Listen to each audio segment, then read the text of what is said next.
Salam sejahtera Malaysia. Selamat malam tuan-tuan dan puan-puan yang dihormati sekalian. Denyut nadi suara rakyat bergema di channel ini.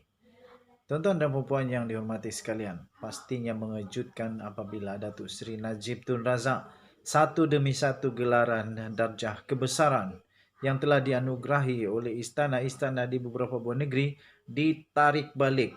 Mulanya digantung, kemudian ditarik balik dan dibatalkan kerana itu boleh membawa sesuatu yang tak baik untuk gelaran-gelaran setinggi darjat itu.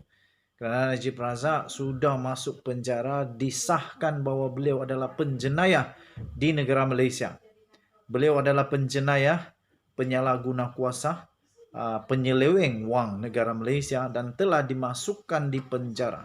Sudah dibuktikan oleh 3 mahkamah tinggi dan juga 3 mahkamah tertinggi di Malaysia, daripada mahkamah tinggi, Mahkamah Rayuan dan Mahkamah Persekutuan, semuanya membuktikan Datuk Seri Najib Tun Razak adalah penjenayah di Malaysia.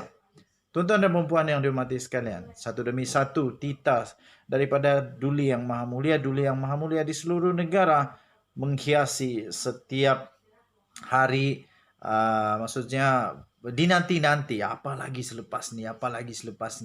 Terutamanya tentang pengampunan Najib Razak. Apalagi selepas ni.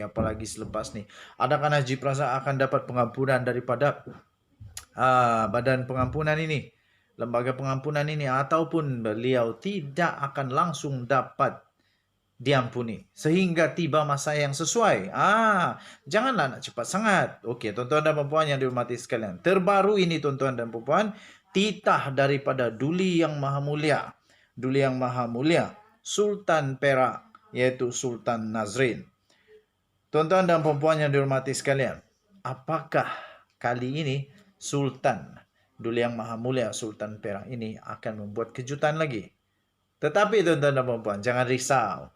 Jangan risau tuan-tuan dan puan, kerana kali ini tidak ada pengumuman daripada Sultan Perak ini untuk menarik balik atau menggantung darjah kebesaran pangkat pingat Datuk Seri Najib Tun Razak. Tetapi ini berkenaan dengan satu perkara yang lebih penting daripada Najib Razak.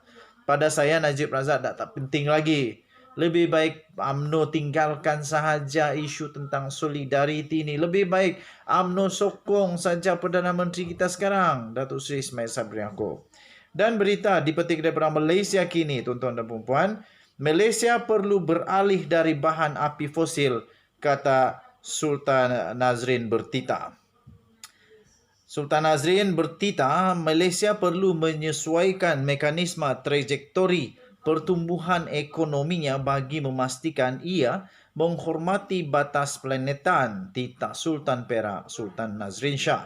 Baginda bertitah, daripada mengurangkan penggunaan tenaga, Malaysia perlu beralih daripada bahan api fosil yang tidak mampan dan merosakkan ke arah penggunaan sumber yang boleh diperbaharui yang jauh lebih besar.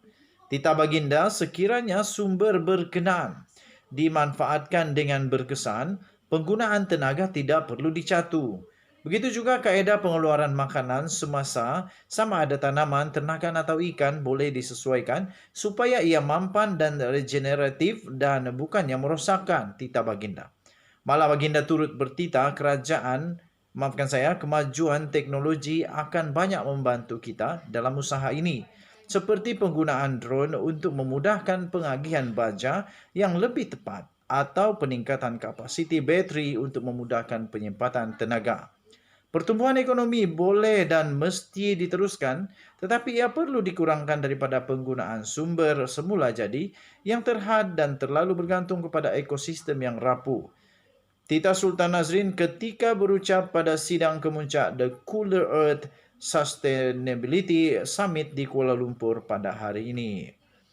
Okey tuan-tuan dan puan, kamu boleh mendapatkan berita lengkap ini daripada Malaysia kini, bertajuk Malaysia perlu beralih dari bahan api fosil, titah daripada Sultan Perak, Sultan Nazrin. Ampun tuanku, beribu-ribu ampun. Sembapati harap diampun, daulat tuanku. Kita jumpa lagi. Denyut nadi suara rakyat terus bergema di channel ini. Bye-bye. Salam sejahtera Malaysia. Ini berita penting. Ketua Pengarah Kementerian, Ketua Pengarah Kesihatan Tan Sri Nur Hisham Abdullah akhirnya buka mulut tentang kes Najib Razak yang kononnya tersalah bagi ubat, yang kononnya silap bagi ubat sehingga menyebabkan Najib hampir kena stroke. Bahaya yo. Tapi akhirnya ketua pengarah buka mulut dan dia dedahkan apa sebenarnya yang sudah berlaku. Akhirnya ketua pengarah Kesihatan Malaysia, dia kata ubat untuk Najib sama jenis dalam senarai ubatan KKM katanya. Jenis-jenis ubat yang diberi kepada Najib Razak semasa kemasukan ward sama jenisnya dan dalam senarai ubat Kementerian Kesihatan Malaysia, kata Ketua Pengarah Kesihatan Nur Hisham Abdullah. Katanya keadaan beliau juga sihat sebelum dibenarkan discharge daripada HKL. Katanya merujuk kepada keadaan kemasukan Najib ke pusat perubatan itu pada 9 September. Perbicaraan kes Najib Razak bagi pertuduhan menyeleweng 2.3 bilion dana 1MDB di Mahkamah Tinggi Kuala Lumpur pada hari ini telah disingkatkan kerana dia memerlukan rawatan perubatan setelah ubat darah tingginya memberikan kesan yang buruk. Itu adalah laporan yang diterbitkan pada 12 September dan dikemas kini pada 13 September. Itu berita dulu. Berita sekarang kita sudah tahu. Timbalan Pendakwa Raya Kanan Gopal Siriram yang mengetuai pasukan pendakwaan memberitahu Hakim Colin Lawrence Sikora bahawa dia dimaklumkan oleh pegawai Jabatan Penjara mengenai keadaan Najib yang agak teruk. Wow.